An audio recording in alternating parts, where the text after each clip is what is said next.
Iniciamos mais um encontro em que estamos fazendo esta longa jornada do Castelo Interior de Santa Teresa de Jesus.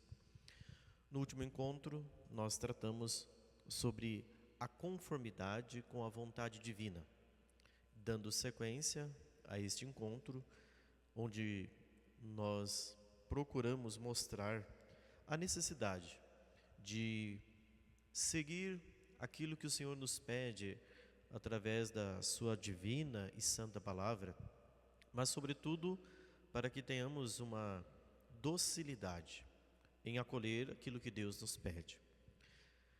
Hoje, nós seguindo esse itinerário do Castelo Interior, vamos começar a olhar para a nossa própria vida. Quando eu tratei do tema da conformidade com a vontade divina, é importante recordar que nem sempre na nossa vida as coisas saem como a gente planeja. Às vezes muitas pessoas começam a ter sua vida espiritual, começam a ter seu caminho espiritual e têm a ilusão de que progredir na vida espiritual, crescer na vida espiritual, vai lhe trazer muitos favores e benefícios, diria até econômicos, sociais, dando à pessoa cargos, estabilidade, saúde, boa fama. E às vezes, comumente na prática, não é isso que acontece. Porque todo aquele que pretende ser discípulo de Cristo precisa seguir as pegadas do Divino Mestre. Isto é, precisa passar pelo caminho do Calvário. Evidentemente, o caminho do Calvário não é uma realidade que nos agrada. Comumente as pessoas se assustam com as batalhas, as lutas que precisam enfrentar nesse caminho.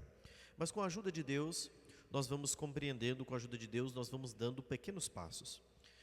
Gostaria de frisar hoje, olhando para a nossa própria vida e tentando levar você, caro irmão, que está fazendo este itinerário, este curso de Santa Teresa, que você olhasse para a sua vida. Um dos passos imprescindíveis para que a gente continue avançando nesse caminho é termos a delicadeza e a docilidade de aceitarmos a nossa vida como ela é. Aprendemos a viver neste mundo diante das contrariedades, diante das dificuldades, entendendo que Deus está cuidando de cada momento, de cada detalhe. Neste sentido, eu cito uma discípula de Santa Teresa, Santa Teresinha do Menino Jesus e da Sagrada Face, a pequena doutora do Carmelo, que teve uma alma muito nobre e que também tem um itinerário, um projeto extraordinário através da pequena via. Santa Teresinha, ela entendeu bem isto. Ela entendeu e compreendeu que é preciso viver uma vida de tal modo que nós compreendamos que em cada pequeno detalhe Deus cuida de todas as coisas. Isso, de fato, muda a nossa vida. Quando compreendemos que nos pequenos detalhes a providência divina é quem está conduzindo todas as coisas, nós caminhamos numa certeza de que tudo, mas absolutamente tudo o que nos acontece é providência de Deus, é uma permissão divina. São Paulo, numa de suas cartas, ele diz, que o ser humano, na sua vida, ele precisa experimentar que em todos os dramas, todas as dificuldades, Deus lhe dá um fruto. Tudo contribui para o bem daqueles que amam a Deus. São Paulo diz, tudo, é absolutamente tudo. E o mais doloroso, às vezes, da nossa vida, é aceitar a vida como ela é. Isto é, aceitar a vontade de Deus manifesta em cada detalhe. Se nós aprendermos este passo, que, como eu dizia, é bastante doloroso, é bastante difícil, nós já vamos conseguir dar um precioso passo. Eu diria que neste caminho espiritual nós vamos sair vitoriosos. Vocês podem observar que desde o princípio dessa jornada do castelo interior eu tenho enfatizado muito isso. Embora nós rezemos na oração do Pai Nosso, o Fiat voluntas tua, né? Seja feita a tua vontade, nem sempre a natureza humana, com todas as suas desordens, ela consegue aceitar isso voluntariamente, né? Então, os demônios, evidentemente, eles não podem fazer nada contra uma alma determinada. Uma alma que se determina a amar Deus. Uma alma, sobretudo, que se determina a fazer a vontade de Deus. Uma alma que tenha esta determinação bem arraigada no íntimo de sua alma, certamente causará ao demônio muito medo. Eu diria que os demônios até se ficariam atemorizados, assustados. Porque uma alma que faz a vontade de Deus é aquela alma agradável, é dócil. Ela busca inteiramente na sua vida chegar àquilo que Deus deseja. E nesta vida, nada melhor do que uma vida onde, por meio de uma determinação séria, de um caminho sério espiritual, é que nós poderemos chegar a essa determinação. Essa determinação, ela precisa ser absoluta e inabalável. Você precisa querer ser agradável a Deus.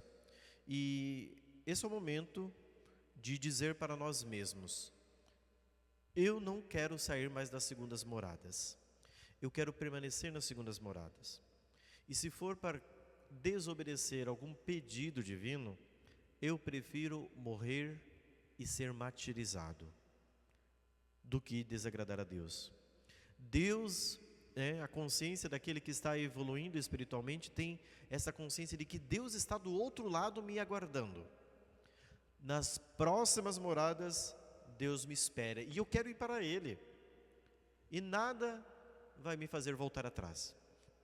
Mesmo a minha vida, com todas as dificuldades que eu possuo, com todas as dificuldades que eu enfrento em relação à desordem, à minha natureza humana, eu não vou desistir no caminho.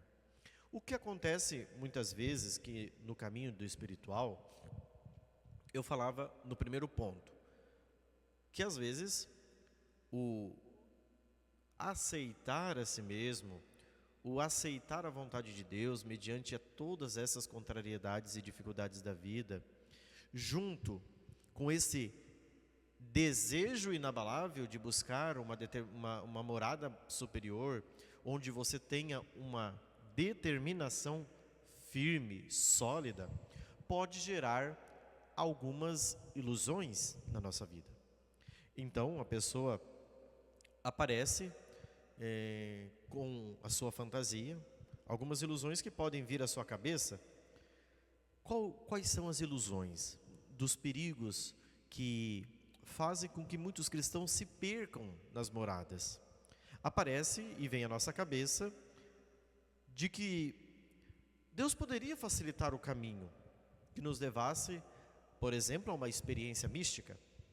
Deus poderia me favorecer, já que eu estou neste caminho espiritual, já que eu estou progredindo, já que eu estou fazendo muitas coisas, já que eu renunciei à minha imagem, já que eu renunciei à fama, já que eu renunciei ao poder, já que eu renunciei ao sucesso, eu já renunciei às ilusões, os prazeres desta vida.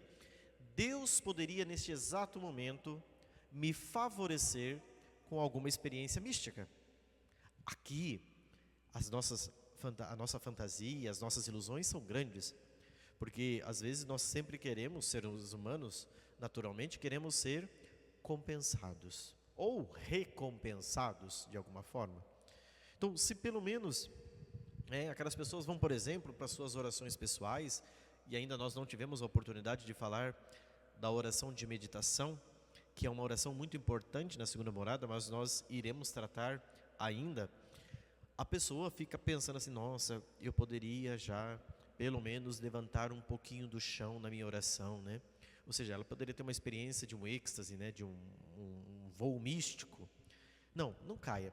Santa Teresa considera que tudo isso é pouco para uma vida espiritual.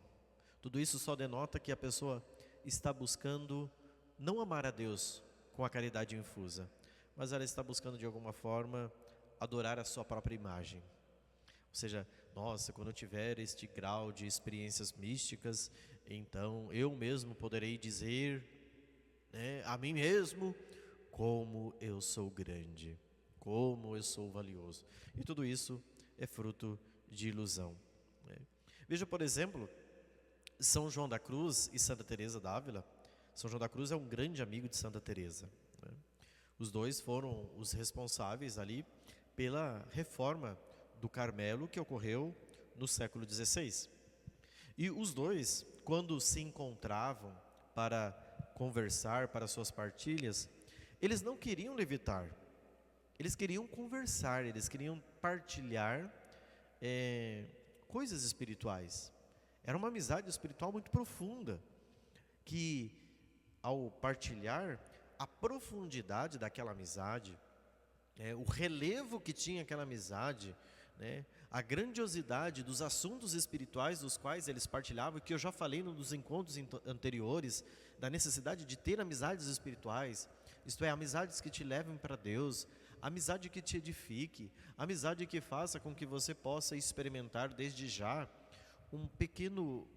uma pequena antecipação dos gozos espirituais, do gozo celeste. Eles começavam a levitar, e eles não queriam, de tal modo que eles, em algumas circunstâncias, agarravam na madeira, tentando se segurar para se manter ali. Mas, segundo conta a lenda, eles se levantavam, né? A profundidade, eles não queriam ter isto, eles queriam partilhar, né? Segundo conta a lenda, né? Eles queriam apenas conversar, e aí acabavam que, tão profundamente que eles entravam, que Deus dava a oportunidade para eles fazerem aquela experiência mística e valiosa. Então, veja, Santa Teresa, quando se vê diante disso, ela diz que essas experiências, elas são secundárias. Essas experiências não são importantes.